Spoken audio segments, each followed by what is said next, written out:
Okay guys, welcome back to another video on this truck. You're gonna have to excuse me for my voice. I am sick right now. I don't feel great, but I knew I had to make a video on this thing today, so that's what we're gonna do. So let's start with the inside.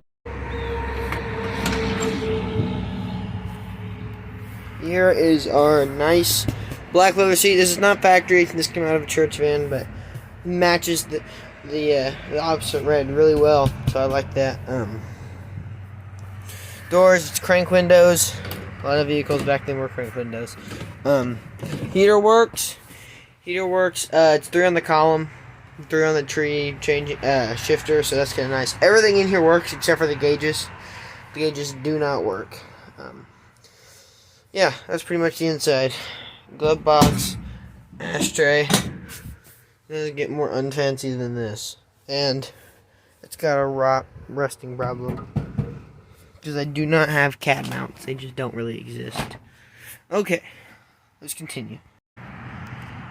Here's the back of the truck where the bed would go on. This thing had a step side factory, but it was too far gone. It was rotted out, and there wasn't anything left to save. You're probably wondering what that is.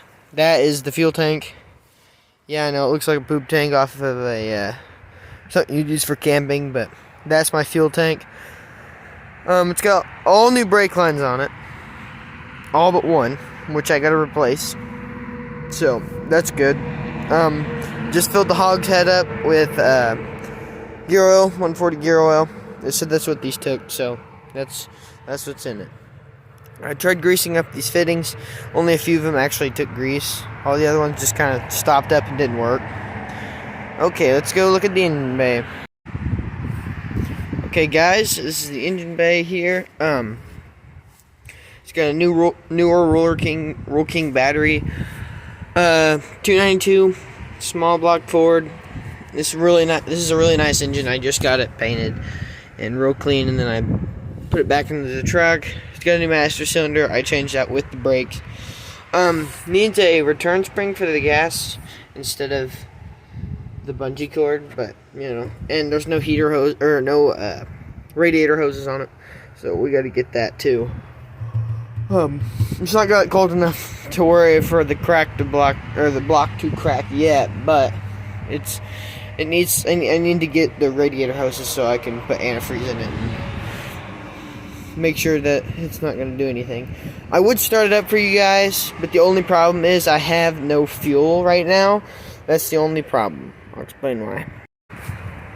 So I talked about this earlier, and the reason why it's not ran there yet is I don't have fuel line, but that's what I'm going to do next. Is I'm going to run it from, there's a fitting on the bottom of this right there, and I'll run it from there out through the frame and then up to where I just showed you guys, and I'm going to put an electric fuel pump in there, so I'll have to go buy me a mechanical one. But yeah, so that's going to be the fuel tank. That probably won't be like that for long because it's not very safe. And this is the driver's side.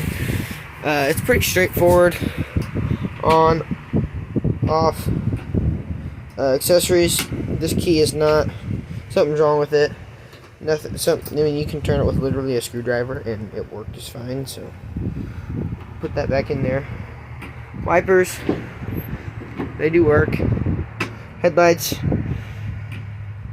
the headlights work even when the key's off. You can't hardly tell, but those are on. It's bright and early morning, so you can't really tell.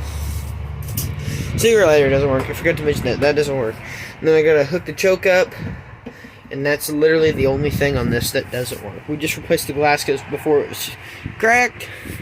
So yeah, that's this.